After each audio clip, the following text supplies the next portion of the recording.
Órale, pues empecemos entonces, cuando digas. Sí.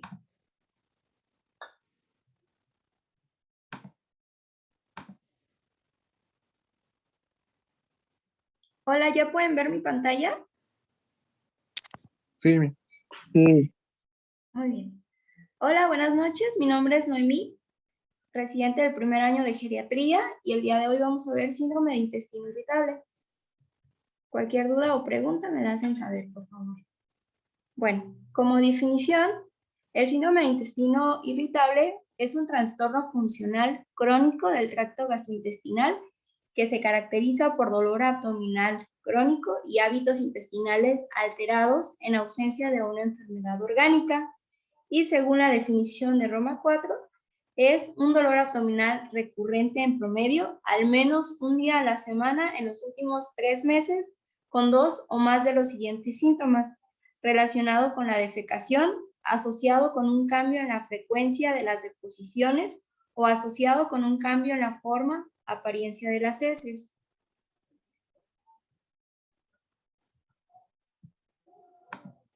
En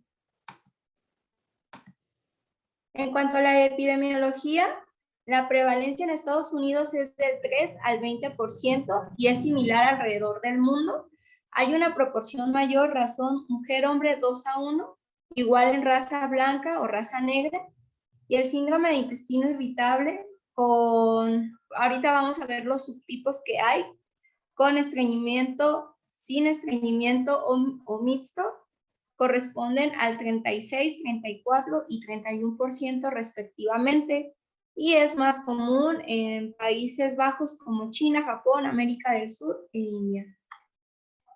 En México, el síndrome de intestino irritable corresponde al 18% de la población.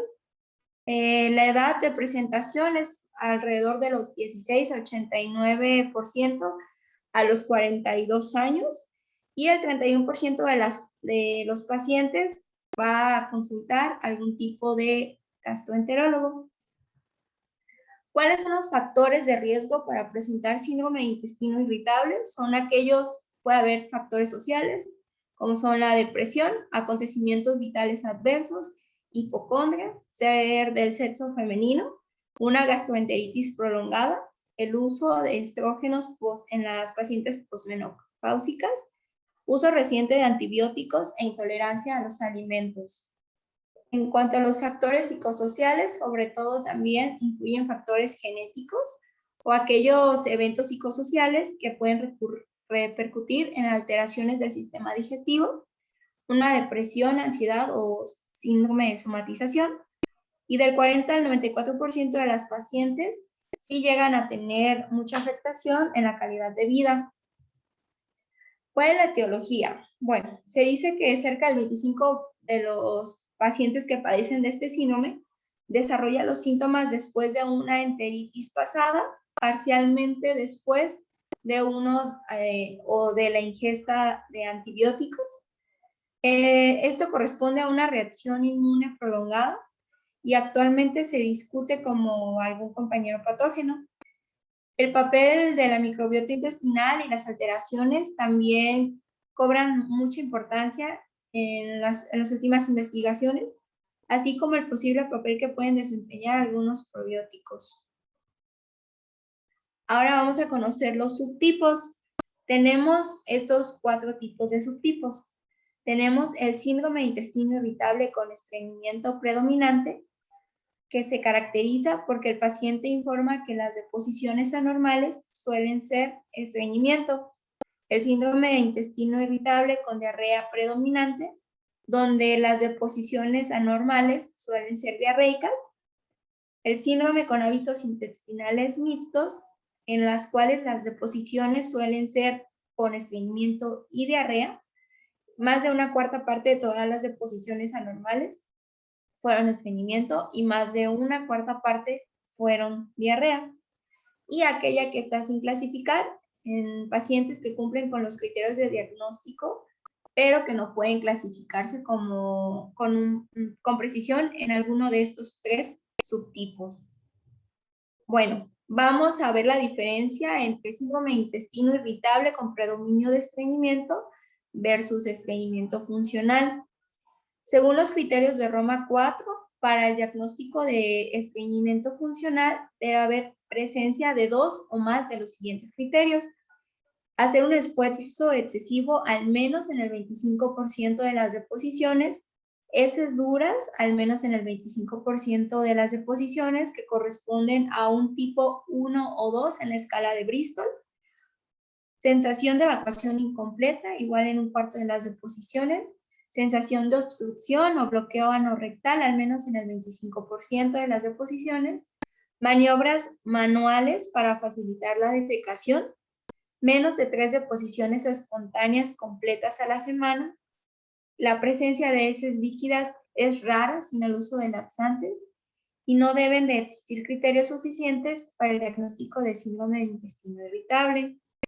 A su derecha podemos ver un cuadro donde se caracteriza, o la principal diferencia es que en el estreñimiento funcional puede no haber dolor o el dolor puede ser leve, y en el síndrome de intestino irritable con predominio de estreñimiento se caracteriza por dolor. El síndrome de intestino irritable con predominio de estreñimiento es la alteración deposicional predominante junto con dolor abdominal recurrente, acompañado de hinchazón y distensión abdominal frecuente. Y el estreñimiento se caracteriza por la dificultad o la escasa frecuencia en las deposiciones, que se acompaña por un esfuerzo durante la defecación o la sensación de una evacuación incompleta. ¿Cómo lo vamos a clasificar? Según esto lo vamos a clasificar de acuerdo a la escala de Bristol, según el porcentaje de uno u otro tipo de heces en los últimos en que estas son anormales, se va a establecer como síndrome de intestino irritable con predominio de estreñimiento, con predominio de diarrea o mixto. En el caso de predominio con estreñimiento, se precisa que más de un 25% de las deposiciones sean de tipo 1 o 2 en la escala de Bristol y que en menos de un 25% de las deposiciones de las heces sean de tipo 6 o 7. ¿Cómo vamos a hacer el diagnóstico? El diagnóstico se puede diagnosticar sin pruebas adicionales más allá de una detallada historia clínica y adecuado examen físico. No requiere en todos los pacientes algún estudio de colonoscopía o endoscopía y siempre hay que evaluar factores de riesgo y también evaluar si cumplen con los criterios de Roma. Aquí tenemos los criterios diagnósticos que se han dado. El dolor abdominal, según Roma 1, debe ser más de 2 semanas de continua o recurrente síndrome de dolor abdominal o malestar, que se va a aliviar con la defecación, asociado con el cambio y frecuencia de la defecación, asociado también a la consistencia. 2 o más de los siguientes, al menos en un cuarto de las deposiciones al día. La frecuencia, la forma y la distensión, la frecuencia y la deposición, la forma van a estar alteradas y la distensión va a estar presente. Estos son los cambios que ha habido y en criterios de Roma 3 tenemos el dolor abdominal recurrente o disconfort al menos en 3 días por mes en los últimos 3 meses asociado a 2 o más de los siguientes. Va a mejorar con la defecación, el dolor, y el inicio va a ser asociado con cambios en la frecuencia de las deposiciones o en la forma de las deposiciones. ¿Cuáles van a ser los signos de alarma? Bueno, en la historia clínica hay que detectar si es un paciente que ha tenido pérdida de peso en estos últimos meses, si es un paciente mayor de 50 años, que sean síntomas nocturnos y que tenga alguna historia familiar de alguna neoplasia o alguna enfermedad inflamatoria intestinal. Y por laboratorio, pues nos vamos a dar cuenta en aquellos pacientes que han tenido disminución de hemoglobina, aumento de leucocitos o de la BSG, fiebre o la sangre oculta en heces que esté presente.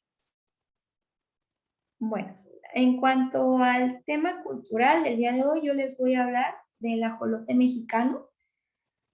El ajolote mexicano es originario y endémico de los lagos del valle. Muchas veces son confundidos con salamandras.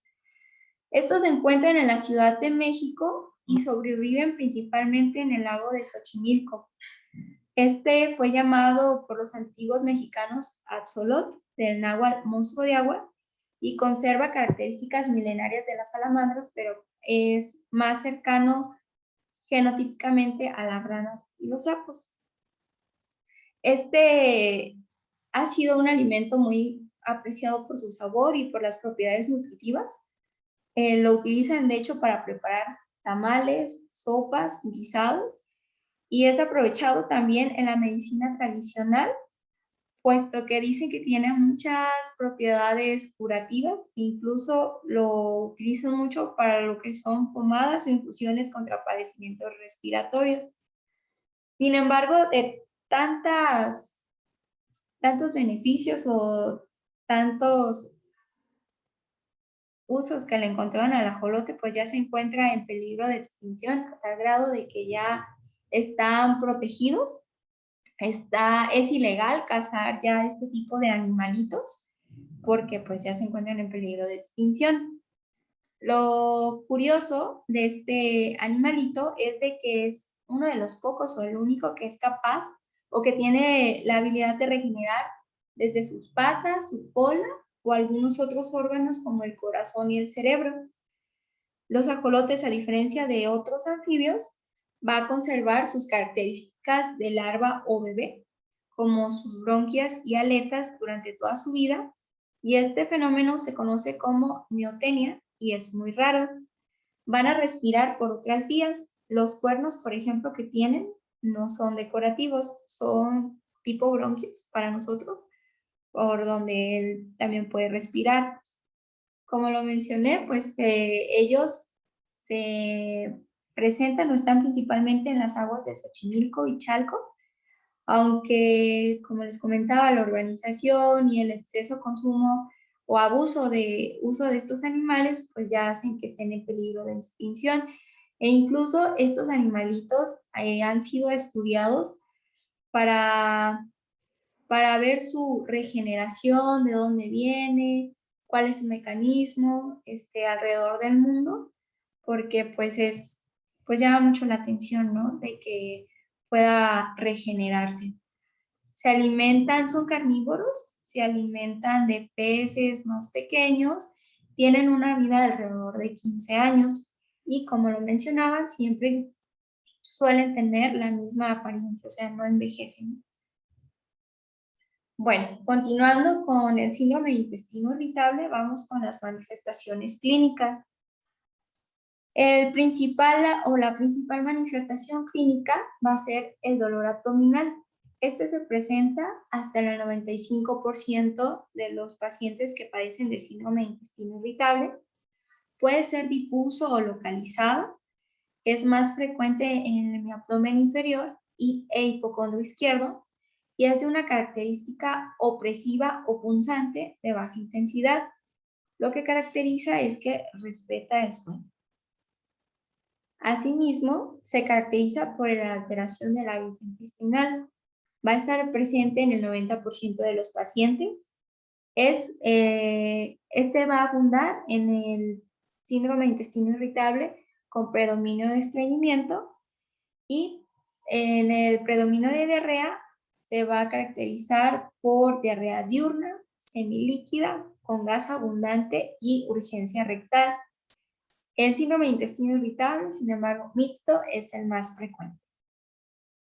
En cuanto a la distensión abdominal, esta se presenta de un 70 a un 85% acompañado por meteorismo, y otros síntomas digestivos van a ser sensación de evacuación incompleta, disfagia, dolor retroesternal de origen esofágico, saciedad postprandial precoz, náusea, vómito, pirosis, dispepsia y halitosis.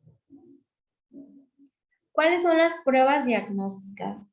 En sí, no es recomendable hacer una prueba diagnóstica a todos los pacientes. Ahorita vamos a ver que en los pacientes de 50 años que cumplen criterios de Roma y no refieren ni signos ni síntomas de alarma, pueden ser tratados sin precisar más exploraciones complementarias. Pacientes mayores de 50 años que sí cumplen con algún signo o síntoma de alarma, o los del grupo anterior que no mejoran a pesar de que ya se le dio un tratamiento por un periodo razonable, aproximadamente de 4 a 6 semanas, sí hay que solicitarle una colonoscopía. También mencionaban otros estudios como son la manometría, pero siempre y cuando basados en el interrogatorio que estemos con nuestros pacientes. Por ejemplo, en aquella adulta mayor que tuvo antecedente de varios partos y que a lo mejor tiene algún tipo de incontinencia, podríamos utilizar algún otro estudio como la manometría. También hay enfermedades intestinales que pueden originar estreñimiento. Están las metabólicas y endocrinas como la diabetes, el hipotiroidismo, la enfermedad renal crónica, el hiperparatiroidismo, la hipercalcemia, la hipopotasemia, la porfiria o hasta un desequilibrio hidroelectrolítico. También tenemos enfermedades centrales que pueden alterar o que pueden causar estreñimiento, como la enfermedad de Parkinson, accidente vascular cerebral, enfermedades psiquiátricas, esclerosis múltiple, traumatismo medular, mielomeningocele, tumores cerebrales o neuropatías autonómicas paraneoplásicas, neurológicas periféricas, por ejemplo, la pseudoobstrucción, la enfermedad de Hirschsprung o la enfermedad de Chagas. ¿Cuáles van a ser los criterios, los datos de alarma o las indicaciones para referencia? Van a ser el sangrado rectal, la pérdida de peso, la anemia por deficiencia de hierro, síntomas nocturnos, antecedentes familiares de enfermedades, como lo mencionaba el cáncer de colon, enfermedad inflamatoria intestinal y enfermedad celíaca. En cuanto al tratamiento, ahorita ya hay una amplia variedad de tratamiento, desde el cambio en los estilos de vida hasta, bueno, ahorita vamos a ver cuáles son todos. Como terapia inicial, en aquellos pacientes que tienen síntomas leves e intermitentes, se recomienda con una modificación de la dieta, del estilo de vida. Y en aquellos pacientes con síntomas leves a moderados o moderados a graves, ya se considera comenzar con una terapia farmacológica como tratamiento. Para la motilidad intestinal tenemos los antimuscarínicos, los cuales van a bloquear de forma competitiva los receptores muscarínicos, impidiendo la acción de la acetilcolina sobre el músculo liso y las secreciones exócrinas, como lo son la iosina. O también los anticálcicos, que estos se caracterizan por reducir la motilidad colónica postprandial e incrementa el tiempo de tránsito intestinal sin afectar el carácter de las deposiciones, como lo son el bromuro de pinaverio. En cuanto a la modificación de la dieta, está principalmente evitar la lactosa, el gluten, aquellos alimentos que producen gases, una dieta bajo en oligoዲ y monosacáridos y polioles fermentables, la dieta FODMAP. Ahorita les voy a poner el recuadro de lo que consiste la dieta FODMAP. También se pueden utilizar antagonistas opiáceos kappa periféricos, los cuales van a modular la actividad colinérgica y adrenérgica, y se postula que actúa directamente en el músculo intestinal, como es la trimebutina, o los antiespasmódicos sin acción anticolinérgica, que actúa mediante el bloqueo de los canales de sodio que permiten la entrada de calcio y que finalmente van a conducir a la contracción muscular, como lo es la meverina. También está indicado algunos antidepresivos, como los antidepresivos tricíclicos, que son comúnmente utilizados a dosis bajas, de 10 a 75 miligramos para manejo del dolor, la mejora en el sueño o la mejora en el tránsito gastrointestinal, o inhibidores de la recaptación de serotonina, como son la duloxetina y venlafaxina. En cuanto a la diarrea, para mejorar los síntomas diarreicos, pues está indicado lo que es la loperamida, el difenoxilato o el alocentrol. Y para el estreñimiento, está indicado algún tipo de laxante osmótico o fibra, útiles poca evidencia y últimamente han caído en desuso, por ejemplo la lactulosa y el lactitiol, o agonistas de receptores 5-HT4 que tienen efectos procinéticos en el estómago, intestino delgado, colon y acciones antinociceptivas viscerales como lo es el tegacerot. En los pacientes mayores de 70 años en tratamiento con enemas para el estreñimiento, se sugiere que los pacientes reciban enemas de agua tibia en lugar de enemas de fosfato de sodio, ya que el uso de enemas de fosfato de sodio en los adultos mayores se ha asociado con algunas complicaciones como son la hipotensión, la depresión de volumen, la hiperfosfatemia, la hipo o hiperfosfatemia. También se ha relacionado con acidosis metabólica, hipocalcemia grave, enfermedad renal, lesión renal y cambios en el electrocardiograma como lo son el intervalo QT prolongado. Modificación dietética. También los pacientes pueden beneficiarse con la exclusión de alimentos que producen gases. Como les mencionaba, aquella dieta baja en oligodí y monosacáridos y polioles fermentables, que es el FODMAP. En casos seleccionados, no en todos, evitar la lactosa y el gluten. Aquí tengo esta tablita donde nos menciona cuál es la dieta FODMAP. La F se corresponde a alimentos fermentables, food, la O, oligosacáridos, fructanos y galactoligosacáridos, como son el trigo, la cebada, el centeno, la cebolla, ajo, alcachofas, remolacha, guisantes, cachoria, pistaches, anacardos, legumbres, lentejas, garbanzos. La D que corresponde a disacáridos, como lo son, corresponde a la leche, natillas, helado, yogur. El metro, que es monosacáridos, la cual consiste en fructosa libre, fructosa en exceso de glucosa, las cuales se encuentran en manzanas, peras, mangos, sandías, espárragos, guisante, miel, jarabe de maíz o con alto contenido de fructosa, o los oligosacáridos como los que tienen sorbitol, manitol, maltilol y xilitol, que los vamos a encontrar en las manzanas, peras, cerezas, melocotones, ciruelas, sandías, champiñones, coliflor, chicles endulzados artificialmente y productos que contengan mucha azúcar. También se aconseja la exclusión de alimentos que producen gases o que aumentan la flatulencia, por ejemplo, los frijoles, las cebollas, el apio, las zanahorias, pasas, plátanos, ciruelas, coles, germen de trigo, pretzels, bagels, alcohol y cafeína. O sea, prácticamente todo. La evitación de lactosa, pero solamente se va a utilizar en casos seleccionados.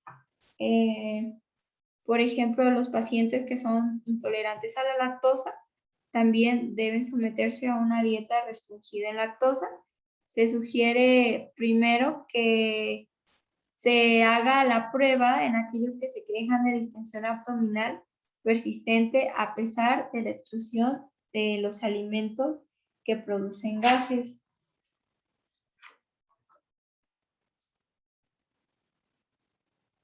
En cuanto a la evitación del gluten, esta ha demostrado que las funciones de barrera del intestino alteran en pacientes con síndrome de intestino irritable con predominio diarreico. Se ha planteado la hipótesis de que la sensibilidad al gluten no celíaco es un mecanismo subyacente para la generación de síntomas en pacientes con síndrome de intestino irritable, pero la evidencia de que la evitación del gluten en pacientes con síndrome intestino irritable, pues ha sido una hipótesis contradictoria.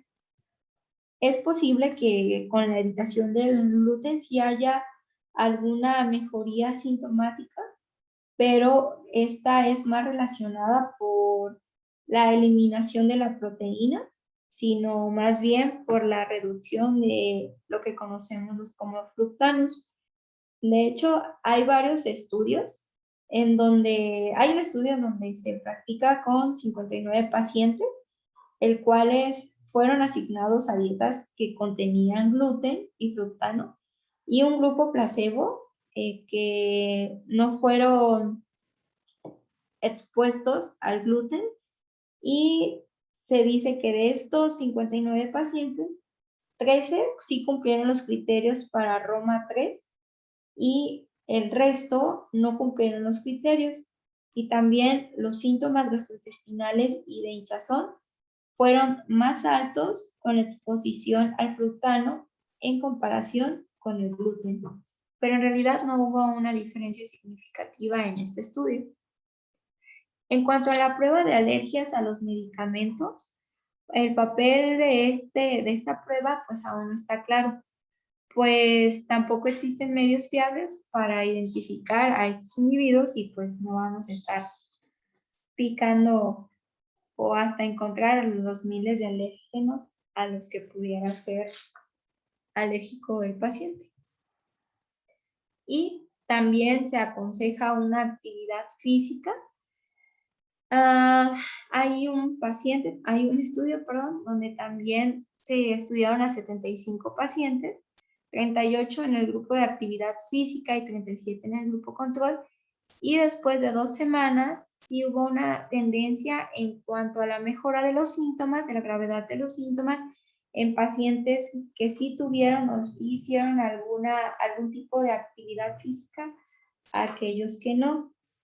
Sin embargo, pues a pesar de que se realicen todas estas actividades o cambios en los estilos de vida o incluso medicamentos, puede haber síntomas refractarios, y también hay otras terapias que son el ketotifeno, el cual es un estabilizador de mastocitos y también se ha estudiado para el tratamiento del síndrome intestino irritable, basándose en la teoría de que de que la activación de los mastocitos contribuye a la hipersensibilidad visceral.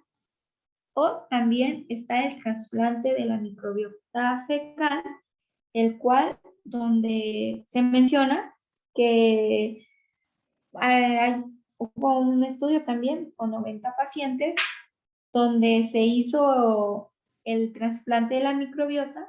Sin embargo, solamente hubo una mejoría en los primeros 3 meses y después volvieron a los síntomas que tenían previamente, por lo que también no fue un resultado significativo. Y sería todo. No sé si tienen alguna duda o alguna pregunta.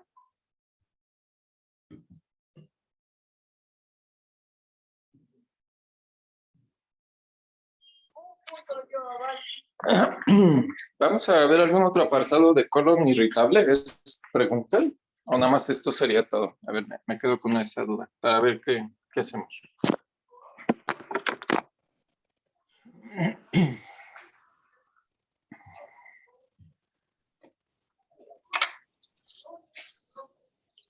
¿No saben, muchachos? No, Doc, la verdad es que no tenemos el temario. ¿Quién sigue mañana? No, Es que a mí no me lo pasó tampoco Carlos. Mañana creo que Victoria, pero expone enfermedad diverticular. Pero es lo único que no sé si vaya a ver más adelante otro. Ok, bueno, a ver si alguien quiere comentar ahorita, les comento por qué. Y a ver qué podemos hacer para tratar de reportar esta parte, que este padecimiento es uno también de los más comunes y que más lata nos van a dar con nuestros pobres pacientitos. y que luego nos acabamos la vida tratando de ayudarles para que no estén con tantos problemas sintomáticos, porque si hay algo que les estresa, su inflamación. Estoy inflamada de mi intestino, tengo problemas para evacuar, cualquier cosa me hace mal, ya no sé qué comer, etcétera, etcétera, etcétera. A ver quién quiere comentar algo.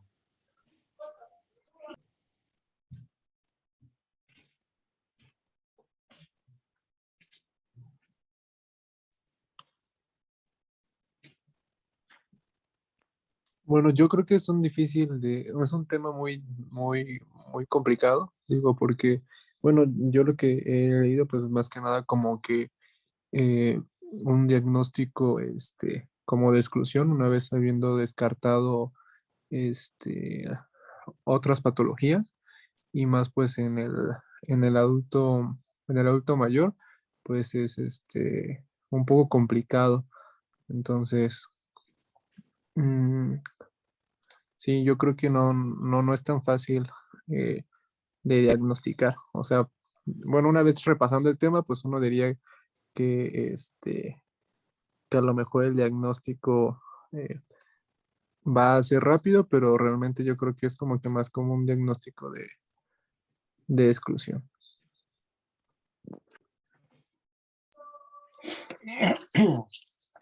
Ok, entonces problemas para diagnóstico. Será, no, de acuerdo a los criterios, los vemos como más razonables, ¿no?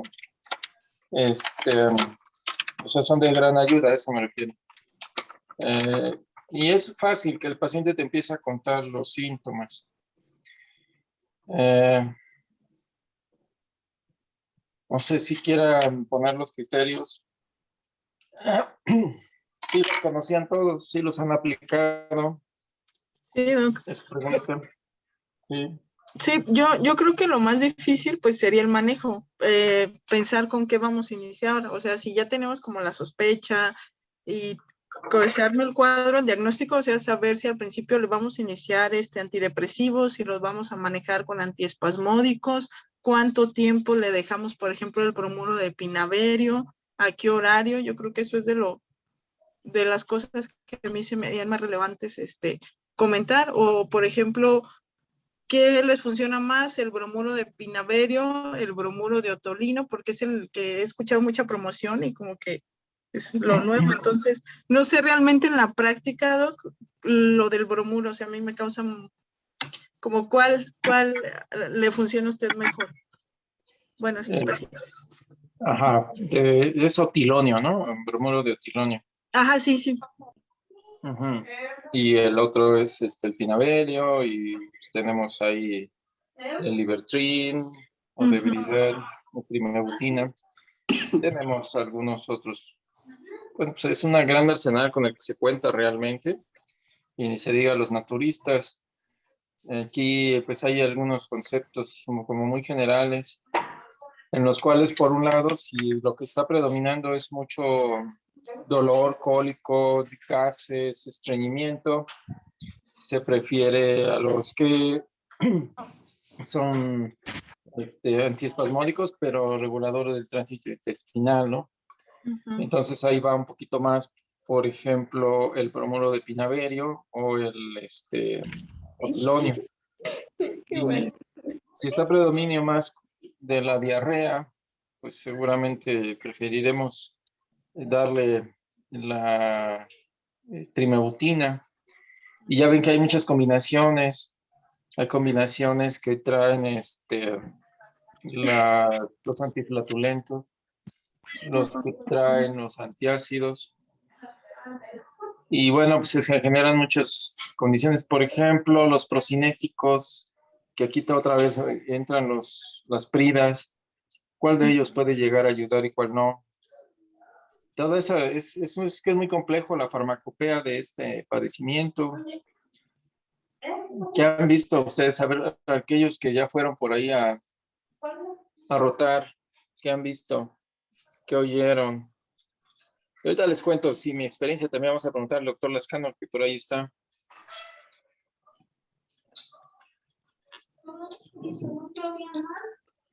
Sí, Bueno, claro, pues Arturo, a ver, inicialmente casi siempre son manejados con antiespasmódicos, por ejemplo, los que actúan a nivel de los canales de calcio, de manera inicial con bromuro de pinaverio y inhibidores de la bomba de protones y con todas las medidas de dieta.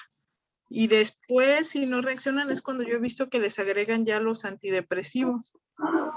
Y de preferencia, pues los antidepresivos duales, por la asociación que hay entre este síndrome de colon irritable y pues factores emocionales. Ok, no sé eso. Quedó bien bueno, ¿no? ¿Sí? ¿Te gusta? Sí, está bien, man, que se toque. A ver, una taza, a ver, échale una taza.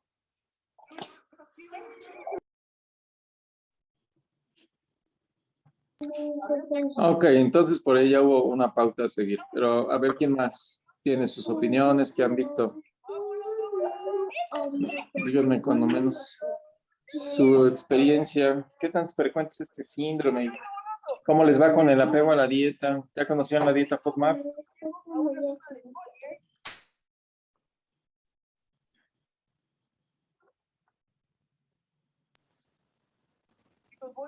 Por ahí nos dijeron, híjole, pues todo, ¿no? ¿Qué va a comer? De Doctor, hecho, doctor, yo he visto que este síndrome también es muy sobrediagnosticado. Cualquier dolor abdominal lo asocian a, ya tengo síndrome de intestino irritable. Por ejemplo, en las historias clínicas que nos toca hacer, que llegan por un dolor abdominal, no, pues es que mi médico me dijo que tenía colitis. A veces salen con alguna enfermedad diverticular o cosas más, pues, que se quedan, pues, o nos quedamos cortos con el diagnóstico de todo dolor abdominal, síndrome de intestino irritable. Y a lo mejor, pues, nunca buscamos bien el origen o la causa de ese dolor y se maneja toda la vida con Psyllium plántago, porque ya es muy común que las personas tomen su Psyllium hasta como, porque me dijo mi vecina que con esto voy a ir al baño y mejor. Entonces también siento que ha sido muy sobrediagnosticado. Y con eso que dice Noemí también, enfatizar sobre los datos de alarma, porque muchas veces pacientes inician con cambios de los hábitos intestinales y en realidad, pues no sé, se trataba de un cáncer de colon que a lo mejor no diagnosticamos a tiempo. Entonces igual lo damos por sentado y creemos que todo cambio en el hábito intestinal pues puede ser síndrome de intestino irritable, sin embargo hay que hacer pues un abordaje diagnóstico completo y descartar que no sea algún dato de alarma al que nos estamos enfrentando, sobre todo en adultos mayores.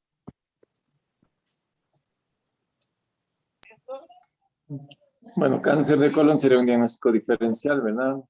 ¿Qué otros serían diagnósticos diferenciales? ¿Alguna enfermedad inflamatoria intestinal? ¿Alguna Ok. enfermedad inflamatoria intestinal? No sé, alguna infección gastrointestinal, parasitarias, por ejemplo. La enfermedad diverticular. Intolerancia a algunos alimentos. No te entendí el último, Alma. Intolerancia a algunos alimentos. Aquí Roger dice intolerancia al gluten. Puede ser, por ejemplo, también a lo mejor a la lactosa, que se manifieste el paciente únicamente con diarrea, a lo mejor no ha asociado la ingesta de este tipo de alimentos con su cuadro clínico, entonces también pudiera ser esa parte. Que es muy común, ¿no? Sí. Las intolerancias. Eso es la lactosa de primera instancia. Okay. También si tienen diarrea, pensar en parasitosis, en hipertiroidismo, perdón, mala absorción de carbohidratos. Si tienen estreñimiento, tal vez un hipotiroidismo, como ya habían dicho, el cáncer colorectal. Dolor abdominal, pues diverticulitis. Son algunos otros.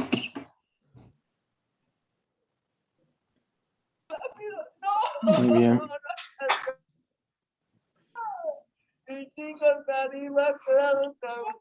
¿Qué otras estrategias, aparte de la dieta, de su medicamento antiespasmódico, ¿Qué otras cosas han visto que se les pide que hagan?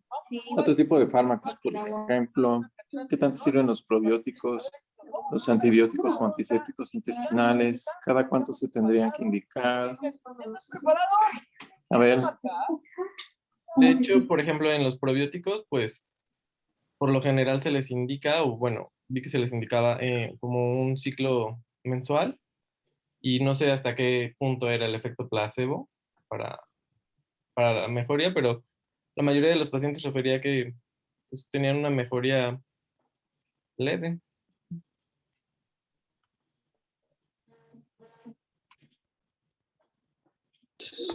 ok. ¿Qué es un ciclo de probiótico, Arturito? Ah, bueno, a lo que me refería con ciclo era, se les daba del diario, o sea, toma del diario durante un mes. ¿Cómo cuál? Ay, bueno, vi que les daban Sigfos, creo, sí se llama Sigfos. Ay, no recuerdo cuáles otros.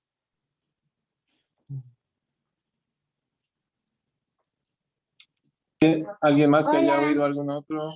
Hola. Probiótico, prebiótico, simbiótico.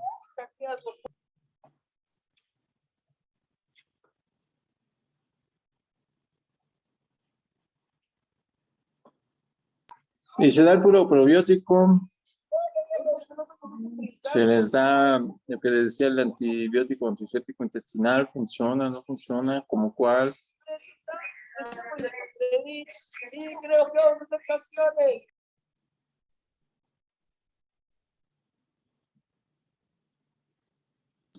Roger, no te duermas y dinos, ándale.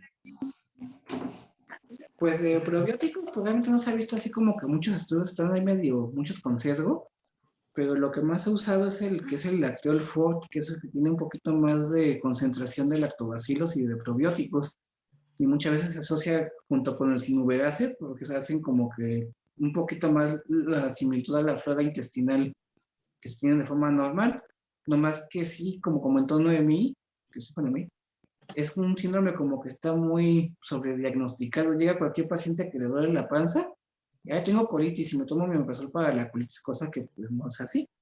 De hecho, el síndrome de colon irritable, esas cuestiones es un diagnóstico por exclusión y pocas veces realmente es un colon irritable, casi siempre se asocia a otra cosa. Porque los que tienen colon irritable, de verdad son pacientes que tienen personalidad tipo C, son bien histriónicos, muchos trastornos depresivos, todas esas cuestiones. Digo, es lo más habitual. Hay mucha gente que no tiene nada de eso y tiene un colon irritable, pero sí está muy sobrediagnosticado. De cualquier dolor de panza dicen que es colitis o colon irritable. Nunca hacemos el abordaje como que completo. Bien. ¿Algún adverso que le conozcan al bromuro de tinaberio?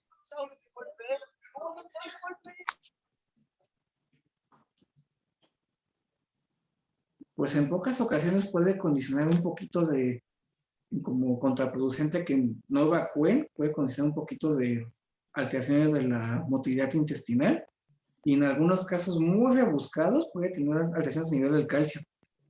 Pueden causar hipocalcemia, pero es muy poco frecuente, a menos que sea dosis muy, muy alta. Ok, ¿alguna otra cosa del pinaverio que ustedes hayan visto? ¿Saben cuál es la dosis?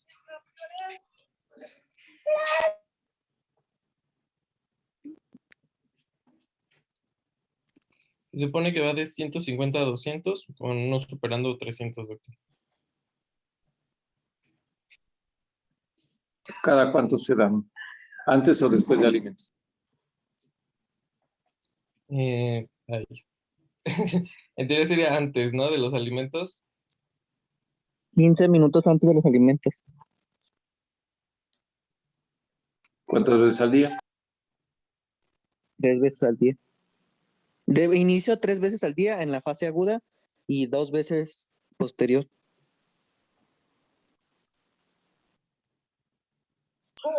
Ok. Yo he visto casos de delirium hipoactivo y arritmias cardíacas. secundarias al pinaverio. Entonces, ténganlo también muy presente. Somnolencia, confusión, delirium hipoactivo franco, arritmias. Si nos está generando disminución de los niveles de calcio, aguas con los que toman antiarrítmicos. De preferencia, pues procuremos usar algunas otras medidas. La recomendación sobre usar antibióticos intestinales por un lado y por el otro usar probióticos para tratar de fortalecer la flora, lo que tiene como última finalidad es básicamente reducir la carga bacteriana negativa que nos va a producir mayor cantidad de gases, distensión y dolor, que es en sí lo que el paciente se aqueja. Aunque no es propiamente la terapia de la regulación o modulación del tránsito intestinal, suele ayudar. Y si hay algo en este síndrome es que es de los que más frustración nos dan, porque un producto, medicamento que les cayó bien un tiempo, al paso del tiempo puede empezar a perder su eficacia. Necesitamos hacer una rotación de fármacos. Por eso la insistencia de que le revisen bien lo del diagnóstico y sobre todo el diagnóstico diferencial me parece excelente y que sí lo tenemos que revisar. Pero más todavía los fármacos. Todos los procinéticos derivados familiares de la cisaprida y metoclopramida van a tener efectos adversos importantes. Y los de última generación lo que tienen es que son muy caros y luego no siempre son accesibles. Los otros fármacos suelen ser transitoriamente eficaces y luego ya no. Y siempre van a tener algún episodio de agudización y luego entran en remisión y acuérdense que fluctúan de estreñimiento a diarrea, diarrea a estreñimiento. Y el paciente siempre anda molesto. Entonces, que lo tengan muy presente y quizás revisar bien esta farmacopea. Doctor Lascano, quisiera comentar algo.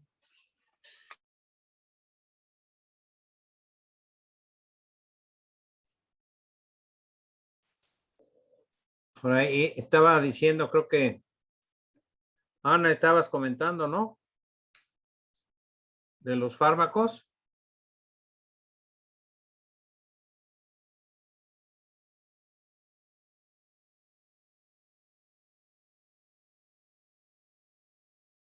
¿Ya no está?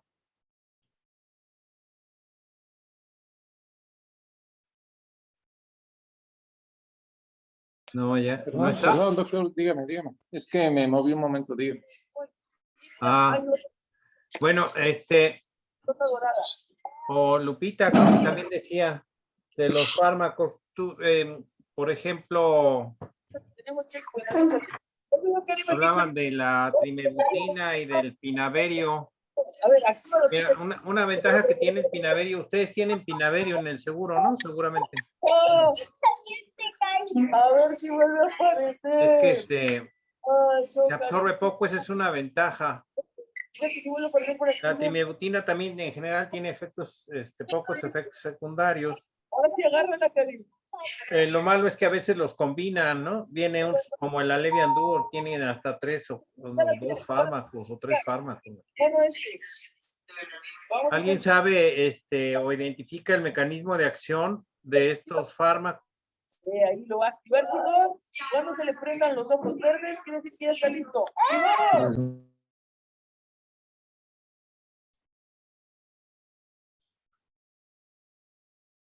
¿No? Arturo. Pues se supone que actúa sobre los canales de calcio, doctor. De los canales de calcio, sí. En el músculo. Los dos son derivados de etanolaminas y y son anticolinérgicos, básicamente antimustarínicos, ¿no? Aquí hay que ver cuál es el que tiene mayor efecto anticolinérgico que pueda llegar a ser tóxico. Y creo que a veces una dosis alta de pinaverio, bueno, que como les digo, la ventaja es que le cuesta más trabajo la absorción que la trimebutina. Entonces, por eso a veces se prefiere utilizar el pinaverio, ¿no? Los dos fármacos disminuyen el espasmo de la musculatura lisa, los dos. Pero bueno, aquí yo creo que lo importante es lo que dijo también, creo que Roger, ¿no? Tú dijiste, Roger, que era un diagnóstico de exclusión. Sí. El síndrome de intestino irritable, que es un diagnóstico de exclusión. ¿Eso dijiste? Sí, doc. Sí. Dime, sí. No. Sí. Sí. Ok. Entonces, tienes razón. Sí. Porque no sé cuál es a ver, dime otra vez. Los más experimentados, vamos a ver, Lupita, ahora dime tú. ¿Qué es más frecuente?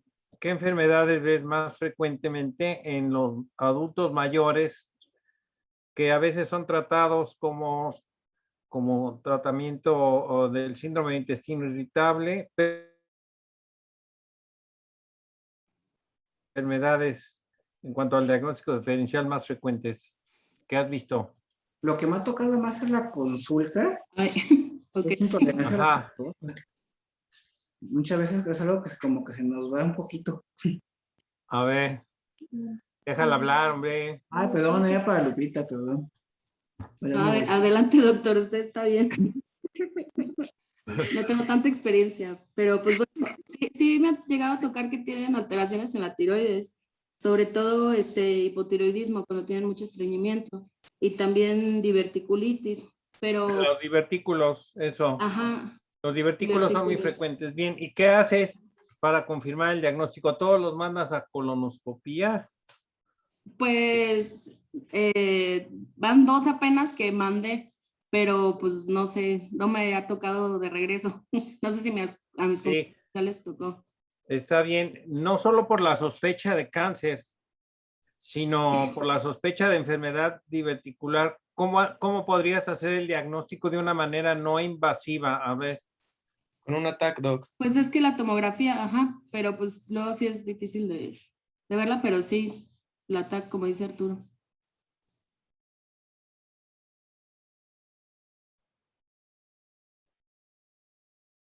¿Y con contraste oral o contraste intravenoso? A ver, Roger, pregúntale a Roger. ¿Qué pasó?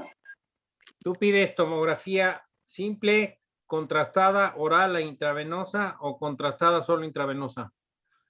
Pues depende, generalmente inicio con una radiografía, o sea, como para descartar que no esté fluido, que no tenga distensión abdominal, que no tenga gases, alguna cuestión por el estilo, y ya con la historia clínica, pues depende mucho. Yo casi siempre cuando es un trastorno así como que pensando en colitis o síndrome de colon irritable, de preferencia sí pido doble contraste. Ajá. Para la Entonces, diverticulosis. casi no usas medio de contraste. No, sí. Que usa doble. Sí usas medio de contraste. Ajá. ¿Oral o intravenoso? Pues dependiendo, casi siempre uso de los dos. Al final de cuentas, por ejemplo, un diagnóstico diferencial común, como dice Lupita, son los divertículos. Ustedes pues ocupamos contraste bioral para ver si no tiene por ahí los divertículos, alguna otra cuestión por el estilo. Y muchas veces también que se nos pasa un poquito por alto son tumores de colon, que también se pueden confundir muchas veces y una tomografía simple no se ve. Entonces ya con el contraste pues ahí se prenden, pues nos podemos dar una idea. Aunque depende mucho del tipo de paciente, o sea, no a todos les pido doble contraste ni nada, muchas veces solamente con una plaquita simple y con la historia clínica pues basta. Sí. Entonces, una tomografía.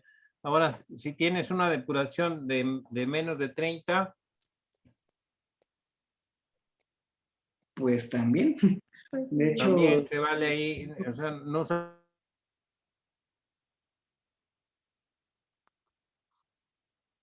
el doctor Escano se quedó trabado.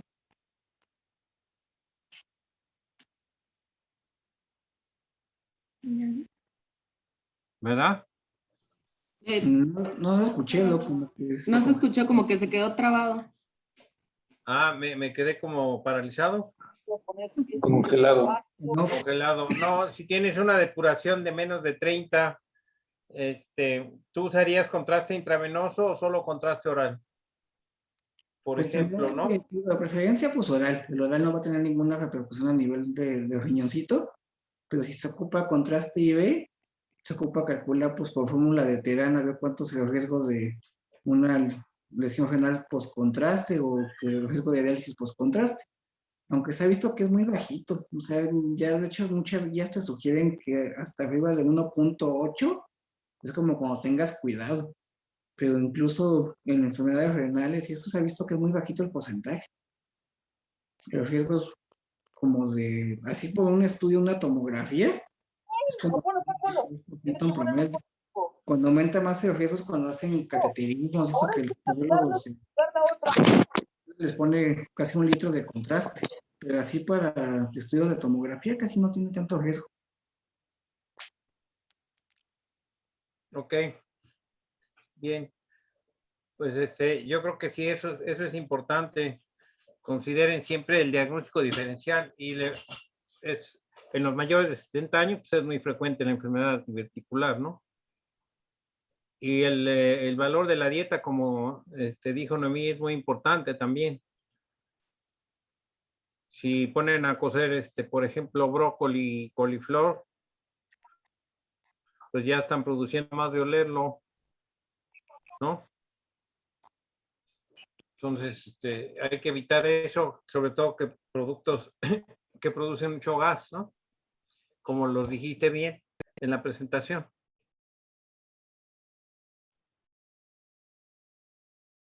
Ok, les mandé un artículo, no sé si lo vieron, ¿ya lo pudieron bajar? Ya, Doc. Ya, está interesante y práctico desde mi punto de vista. ¿Quién opina lo contrario para ponerle un punto malo? Todavía no lo leemos, Doc. Ajá. Bueno. Está bien. Ándele pues.